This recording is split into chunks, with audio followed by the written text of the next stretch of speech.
Hello everyone, and welcome to Project Purls, Allie's 12 Cast Ons, Part 2.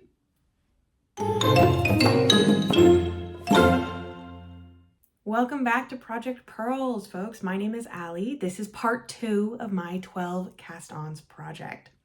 Now, what is Project Purls, you might be asking? This is a new series that Anai, Karin, and myself have put together where we're talking about some larger scale projects that might be just a little too big, a little too in-depth to get into in our normal yappy podcast. Now, my project that I'm sharing with you on this here Project Purls is a challenge put together by the YouTuber Ange from the YarnNYarns podcast. This is the 12 Cast On Challenge, where you take on 12 new cast-ons or 12 new project starts that you do between December 24th and January 30th to set you up for the coming weeks, months, days, years worth of making. And the goal is ideally that you finish them by December 2024 of that following year. So you do them all within about a year, but you don't have to. You can take as long as you want to finish them. I'm hopefully going to be able to finish them in the year, or at least as many as I can, but we'll see. We'll see. There have been some highs in the last few months, and there have been some lows in the last few months. Who knows how this is going to happen? I had an idea of what I thought would happen in the first quarter, third, I guess, at this point almost. It is almost the end of April. In the first third of this year, I thought I would have a lot more progress done. And then, no, that's not exactly how it happened. But you know what? It's okay. We pivot, we pivot. Now you might be thinking, Allie, what are you talking about? What are you talking about? What do you mean you thought you were going to have more stuff done and then you didn't? Well, let me tell you, friends, if you didn't watch our most recent live stream, well, I kind of did hurt myself just a teeny tiny bit, just a little bit. I tried to finish one of my 12 cast-ons, which you will see in just a minute. I self-imposed a deadline.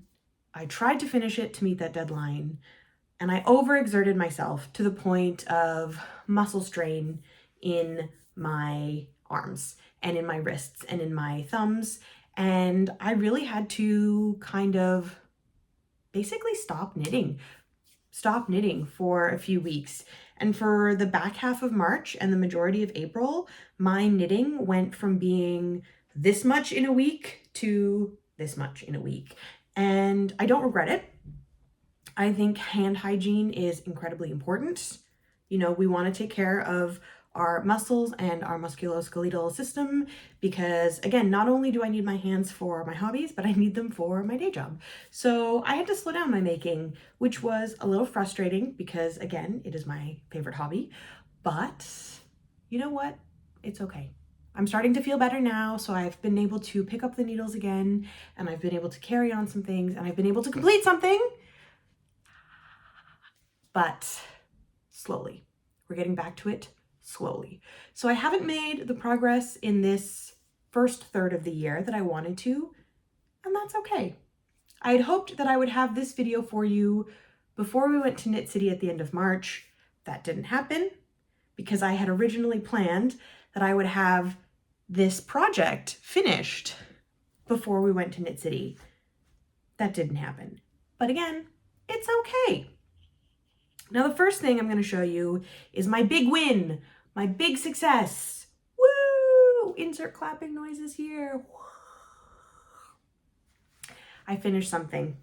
I finished, which is the front, which is the back. I finished the Tolsta Tee. Wah! It's not blocked yet. I finished it literally last night. Yes, I finished it literally last night. It is for my mom. I've spoken about it in our last podcast, or I've spoken about it quite a few podcasts actually, but in my last Project Purls episode, that's where all the details will be. It is now done. I'm hoping to block it this weekend and then gift it to her the next time I see her, after it's blocked, of course. This is the Tolsta Tee by Rebecca Clo, the Crea Bea, and I made a little bit of stylistic choices in terms of the ribbing because the image that she sent me had this kind of unique detail with the finishing, and this is what I wanted to copy. So there is a purl bump, then there's 8 rows of ribbing, and then I did an I-cord bind off, and that was what she wanted in her thing. So the collar, the cuffs, the hem, they all have that same detail here. And it's nice and long, it's tunic length. And this is just knitting this whole tube. That's what took me out. The last time I showed this on the pod, I had about this much done on the body. So as you can see, there was still a lot of knitting left to go, the sleeves, the collar as well, but it's done. Yay. This is all knit up in an acrylic yarn that is a cone that I received from what we were calling Jane's Yarn, which is the yarn estate of a machine knitter who, when she passed away, her husband reached out to us and said, I'd love to give you my late wife's yarn collection because I think you would be able to do something with it and I don't want to just throw it away. So we, Café Olen, the collective that we have formed here in Ottawa to host knitting related events and have secondhand yarn and craft supply sales where we can, we purchased Jane's Yarn Estate and have since been selling it at our crafternoons, and we have been to 2 pop-up markets and have sold some yarn there. So I took one cone from Jane's Yarn collection and it has now become this tee. So yay, woo! I'm very excited this is done. I have one win. I have one win. Oh, that feels good. What I've decided to do going forward for this video and for the remainder of my Project Purls updates for this challenge is that at the end of the video, I will have a little slideshow of all of the completed 12 cast on projects. So I'm not gonna just keep showing them as we move along in the videos. I'll just put the photo at the end of everything that has been completed and already shown on the podcast. So they'll all just be there all at the end. Now, I'm gonna follow up my win with some, I'm not gonna call them losses and I'm not gonna call them failures. I just didn't touch them. 2 of the 12 cast-ons are languishing whips because I didn't want to start that many things. One of them was a spin. This is some Polwarth, I think it is. This is from Fireweed Fibre Co in hand-dyed yarn company based in Manitoba. I have not touched it at all. It's just sat on the shelf in the 3 months since I filmed the last video. No change. The bar, not moved, but that's okay. I'll get to it when I get to it. The same can be said for my other languishing whip, my Stria cardigan. Same thing, entirely untouched. I'll get to it. I'll get to it. Sleeve still in progress, other sleeve to be picked up, button band to be done. It'll happen. It's on my radar, you know. Every once in a while I think about it. I'm like, oh, you know, I really only need to take 10 minutes to sit down and like run through the sleeve increases and figure out where I am and just do some counting and some math and then chart it out. Because I know as soon as I sit down and I like draw out actually I can show you kind of like what I did here. So I do this thing when I have a sweater pattern and I need to like keep track of increases and they need to be done like every certain number of rows, where I basically just like, I write them out and I'm like on the first row and on the second row and I need to do this. And then I just check them off as I go. I'm gonna do the same thing for the sleeves. I just need to like sit down and write it out. That'll take me like 10 minutes. So I'm hoping that now that we're approaching the warmer weather, I actually just put out all my patio furniture. I'm hoping that as we approach our warmer weather, I am inspired by the sun to sit outside in the warmth and to pull this project out and to just enjoy the process of going through and figuring out where I am and charting my progress. And even if I don't actually knit on it, at least have the sunshine to pull me outside to sit down and chart it out, you know? Could be fun. At least that's what I'm telling myself. If I tell myself it'll be fun, maybe I'll trick myself into doing it. That's logical, right? I don't know. I don't know. Whatever. Anyway, some things I have made progress. I'm very excited today. I'm very excited today to show you the progress that I have made on my projects. I don't know why that was very hard to say, but it was. I'm tripping over my tongue today, folks. I am very excited to show you the progress that I have made because some of these projects have been very joyful. Like every time I pick them up, I'm just like, oh, yeah, oh, yeah. Granted, I haven't picked them up as often as I would like because, you know, we're still kind of feeling blurpity over here, but that's okay. That's okay. What else should we talk about next? You know, I don't think I've touched this one either. Now that I look at it, I don't think I've touched this one since I've shown it on the pod either. My Daft Days shawl. Maybe I've put one stripe in. Yeah, I think I was at this light brown. Yeah, I think I was at this light brown.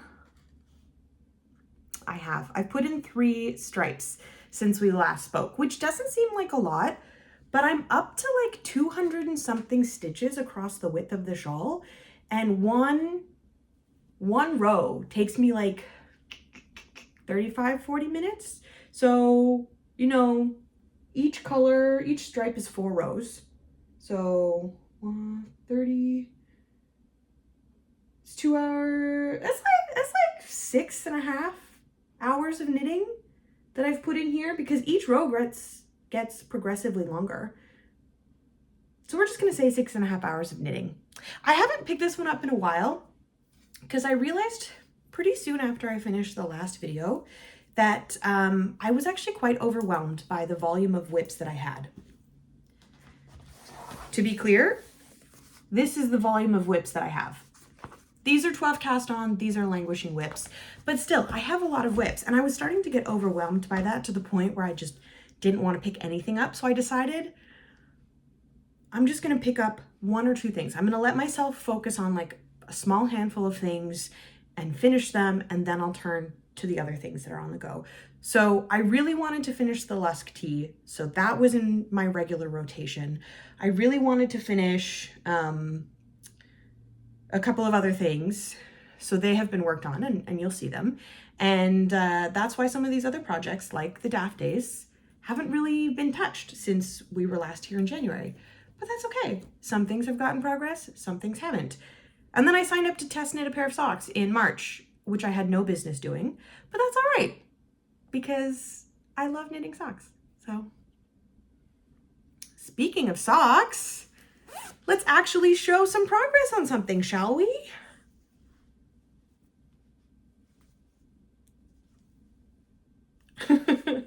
These are the Branches socks. Now this prompt for the challenge, I set myself 3 pairs of socks from 52 Weeks of Socks, volumes 1 and 2. I wanted to get started on my holiday knitting. I liked to gift a pair of socks to my immediate family members. That's 6 pairs of socks that I need to make. These ones are going to be for me though, because I haven't knit myself a pair of holiday socks in quite a while. When we were here last time, I had just picked up the stitches past the heel flap and I had not yet started the gusset. So since then I have knit the entirety of this foot and I have cast on the second sock, and it looks like I have done exactly 1 row of the chart. So not a lot of progress on the second one, but a lot of progress overall. I think this one might be my next like at home one that I focus on, because it's really hard to bring the pattern book around with me and focus on the chart, because there's 2 charts happening simultaneously. One is a 16-row repeat, one is a 4-row repeat. So it's a lot easier if I'm sitting at home with no distractions to do that. So I think what I'll do is I will make this my at-home focus till I get to the end of the lace. And then once I'm done the lace, then this can become my travel, like transit work knitting. And then it can come with me on the bus, and it can come with me to work on at lunch. And then I can just get the foot done as I go, because then I don't need to think about it.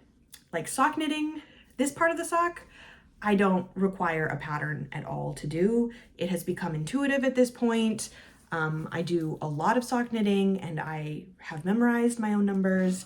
And so I'm comfortable doing that without reins, you know, without leading strings, so to speak.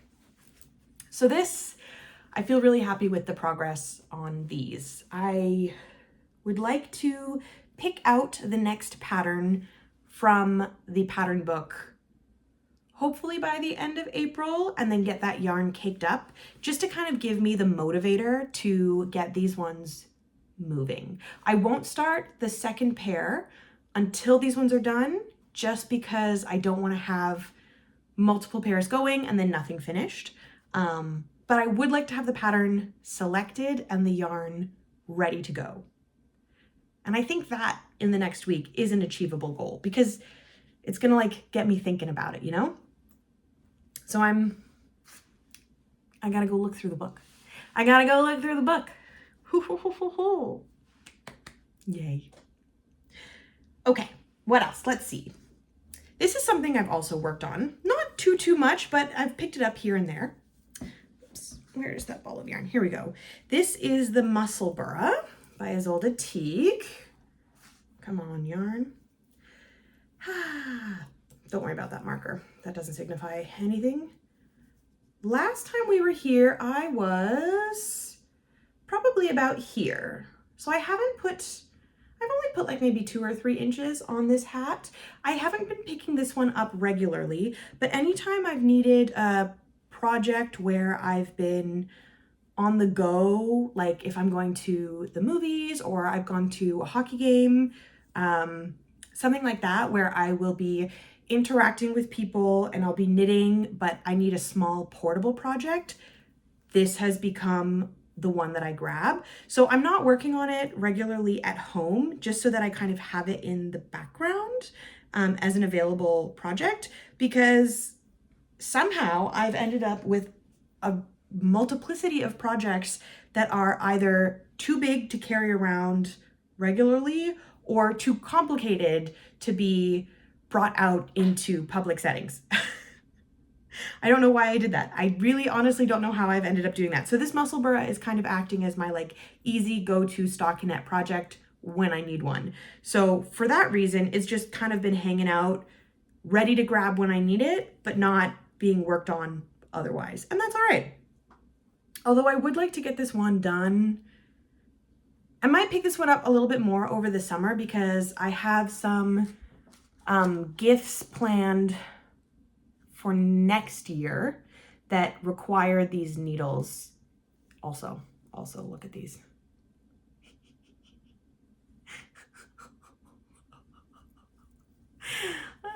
Can you tell I read smutty books? Because I do.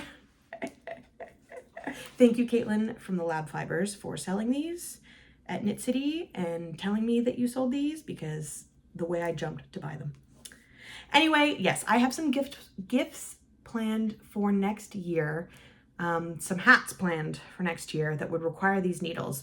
So I don't want to have this one languishing for too long, because I'd like to get these needles in use on other projects. So, good feeling. Alrighty. Now, one thing I showed last time was the Ribka pouch that I had completed. I had made one in yellow and I had filled it with dice, and I was very excited about it. Well, I made another one. It's not quite done yet, but I have made another one. This is version 2. I haven't finished assembling it yet. I've made the drawstring, I've made the pouch itself. I did this one this time where I knit it in the round instead of knitting it flat and then seaming it. So it was a bit more fiddly as I got down to the fin, and I kind of had to interpret the instructions a bit more. I did look through the project pages on Ravelry, and there were a couple of people who mentioned how they had done it, and essentially they just added 2 extra stitches and then slipped them every other row and then etc., etc. I would encourage you, if you want to try this, to investigate those pattern pages as well. It really wasn't overly complicated. It just got a little tight down at the bottom where the tail is, but it did make it for a much more satisfying seam edge, I think, in my opinion. So now all I have to do is fold this part down like that, seam it in place, seam it in place, and then put the tie through it on the inside. I'll just tuck that in there for now to make it look like it, and then sew in a little button as the eye, and then I'll have a second pouch. I'm undecided on whether I'm gonna make a third one or not, because I had asked my D&D buddies if anybody was interested in this one, and nobody expressed like an, oh my God, yes, absolutely. So I think I might just stop at 2 and then see how people are feeling. That being said, one of my D&D buddies, their character is mushrooms are very important to their character. And so I'm wondering if maybe what I should do is just find like a pattern for like a mushroom bag or something instead. I don't know. Once I finish this one, I'm going to call the Ribka pouch challenge checked off though. I'm not going to make a third one. I'll have the pattern in my back pocket if anyone ever requests it, but I think having 2 will be good. I'm very excited about it though. It's really super cute. Alrighty, let's see. What else have we got? Another one that didn't make as much progress. My Milk Crate of Charity knitting. Now, last time we were here, I was working on a hat and I just had the crown decreases to go. Well, I tried the hat on and it was comically large. So I had a friend of mine with a much bigger head try it on and it was still comically large. So I pulled out the crown and I ended up just continuing the pattern a couple more inches and I turned it into a cowl. So I'll put a photo of it at the end in a little bit of the slideshow and you can see it then, but it didn't turn into a hat. So I need to try again.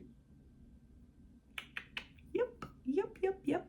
I haven't started anything new from this bucket. Not probably, because I was focusing on the Lusk Tee. I have not started anything new from this project. And as I said before, I was starting to get overwhelmed by the volume of whips that I had. So starting a new project from the bucket felt like it was adding to the whips. So what I think I might do is try to finish maybe some of the smaller projects in here before I go back to this one, and then just do like a marathon of small projects from this bucket of yarn. And then hopefully that will help combat the whip overwhelm that I'm feeling. I don't know. We shall see. But I'm hoping now that the Lusk Tee is done, that I'm making good progress on the branches socks, that the Ribka pouch is, you know, just a couple steps away from being checked off, that will open up my brain to being able to return to this one. We'll see. Now, everything else I'm going to show you has actually had progress on it, and for that I am quite proud. I'm going to save my favorite one. Yeah, my favorite one. I'm going to save that one for the end, but I'll show you, if I can get them all over here, I'll show you what else I've been working on. So, the one that has had the least amount of progress, but I'm still proud of nonetheless, this is my Difanya sweater. It doesn't look like much progress, but with the lace and the large needles, it feels like a lot of progress. So you can actually now see some of the lace, which is very exciting. I was on row 5. I believe I am now on row 17? 17. Yeah, I was on row 5, now I'm on row 17. So putting in 12 rows on this feels substantial because the lace is quite fun because the needles are so large and it's a lace weight yarn. I do find I have to be much more aware of what I'm doing because I am a person who really pulls on my yarn. I really tighten it up as I knit. And so I don't want to end up with something that is really like and really tight. So I have to be more aware. And that means that I'm only really comfortable knitting like 2 or 3 rows of the lace chart at a time before I feel mental fatigue and also like hand fatigue, because I'm also holding the needles much looser than I normally would, and I'm really thinking about what I'm doing as a result. So it's definitely been interesting, but I think as soon as I have a little bit more fabric and there's like more weight to it and it's pulling itself down, that I won't have to be quite as like, you know, really delicate about it, then it'll be a lot easier to carry on with the chart. So now that I don't think I'll prioritize this one just yet. Now that the Lesk tee is done, I think my next large project to be prioritized might be the Daft Days, because I am, let's see, I think I only have like 6 more colors left in the color order before I'm like done. And I don't know, I might be speaking out my butt here on that one. But that one is much closer to completion than this one. So I think I might prioritize the Daft Days shawl as my next like larger project to prioritize. But we'll see. We'll see. We'll see where the wind takes me, you know? Who knows? Okay, this one I'm super happy with. Where's my needle? There's my needle. This, oh, I just cannot. I mean, I can. Oh, and you should too. This, it's beautiful and I love it. So this is the year-long stitch along hosted by Vika's Space, who is a Ukrainian embroidery designer based in the UK. And every week you receive another section of the pattern to fill in. So right now I think there's like maybe 3 or 4 more sections that I have to go to fill in. What I have found best works for me is that at the end of every month, I sit down and I stitch, you know, 3 or 4 sections in a row instead of going once a week and just doing one at a time. So the last Thursday of every month, I take this to knit night. So that will be next, I guess technically it would be this week, but what I'm gonna do is I'm gonna wait and I'm gonna do it next week, because next week will technically be May 1st, but like, whatever, it's fine. But yeah, that's what I do. I wait, I let the sections collect, and then I sit down and I do 3 or 4 of them in one go, and then fill in, you know, a much larger section as a result. And I am loving it. Like, look at that. My satin stitch skills are very slowly getting better. I made the decision to do this with single strands of embroidery floss, which, wow, that was a choice. I didn't realize at the time. I probably should have actually read the instructions. Who does that? But the embroidery designer is doing this with pearl cotton, which is much wider and much sturdier and much more forgiving of mistakes. So yeah, but it's fine. I love how this is turning out. I think this is gonna be really cool. And it's there's like 18 colors in the color palette, and I don't think we've even used all of them yet. So I'm really excited to see how the rest of the landscape develops. We're currently working on this mountain, and then when this is done, I have a feeling we'll jump over here. We'll see. So yeah, next week I'm gonna go in and I'll do, I think that'll be 4, 1, 2, 3, 4. Yeah, it'll be 4 sections next week for me to sit down and stitch in. So yeah, would definitely recommend it though. It's quite fun. It's a free stitch along to participate in. You just need to get your own supplies. But the pattern is free, and then every week you receive an email with the color code for the next section to fill in. I think it's worth it. I don't know if I'll do it again next year, simply because I am not as confident.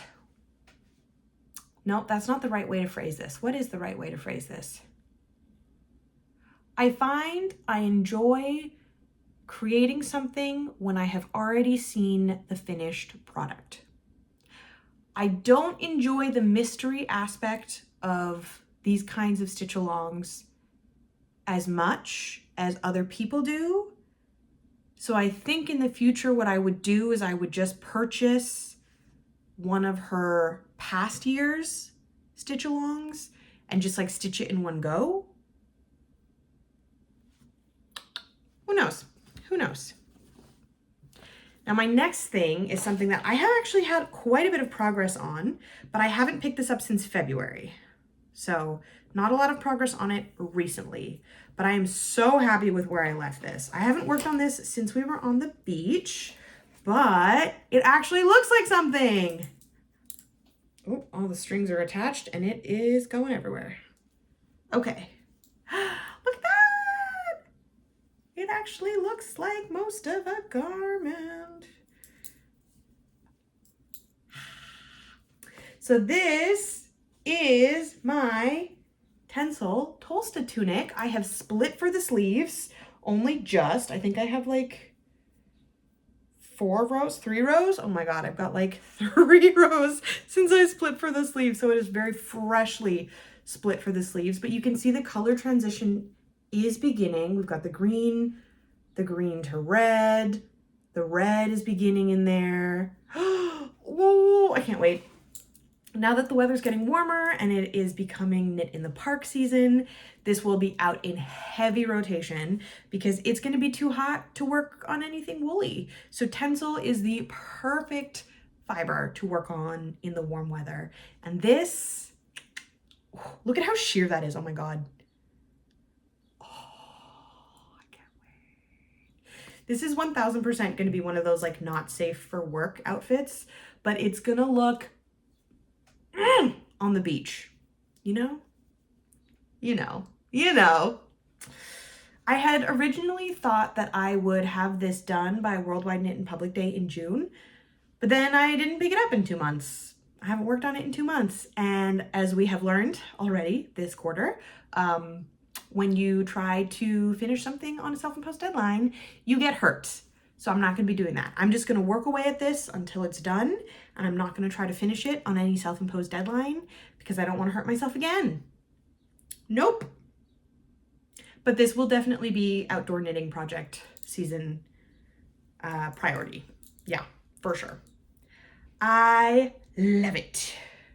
But the yarn is getting quite tangly. So that's going to be fun to deal with as we move forward. It was quite fun on the beach to try to detangle it when your fingers are all sunscreeny. I just kept like, and then nothing was happening because I just kept sliding around. So, oh well, that's fine.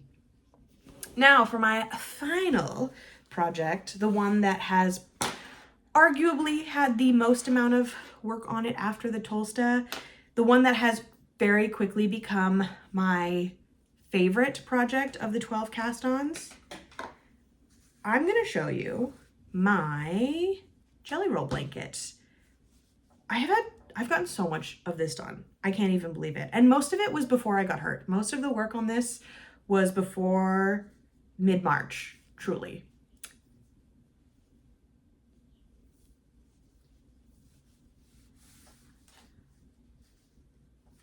I was here. No, wait. No, that's wrong.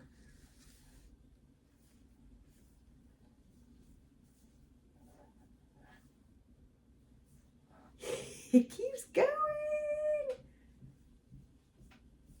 I was here last time I showed you. So this whole column and everything after this is all new since I last saw you in January. Oops. I'm almost done the second column. I'm so close. So this is so long. Like, if I wrap this around my neck, let's see. This is like veritable scarf length, like truly It's around my neck, twice. I laid this out along my bed, and it is the full length of my bed, and then just maybe like a couple of inches beyond. It is quite long, but I love it. And it has been such a fun stash buster. Like, I've got so many cool bits and bobs in here, and some of them I remember exactly what I was using them for. Like, this is the Frank Ochre, Malabrigo Frank Ochre that I used to knit my, fully blanking, Outline Tee by Jessie May. What else? I knit my mom's partner a pair of socks out of this. I knit my friend Natasha, I think it's called the Bernadette sweater by Fable Knitwear in that one. What else is there in here?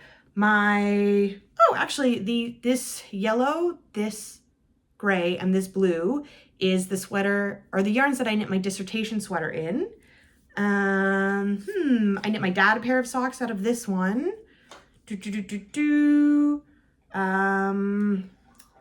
knit my mom a pair of socks out of this one. Yeah, there's like so many memories in this yarn already, and then I've got so much more yarn in here, although I think I'm gonna need to upgrade to a larger bag at some point because it's starting to get a bit squishy.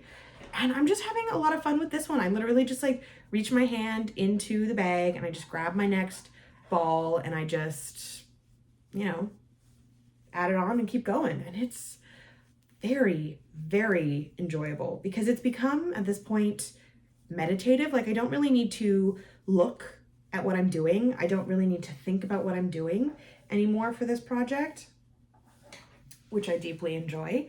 And it has become this little rainbow cinnamon roll that I now just have living on my couch, that I work on occasionally.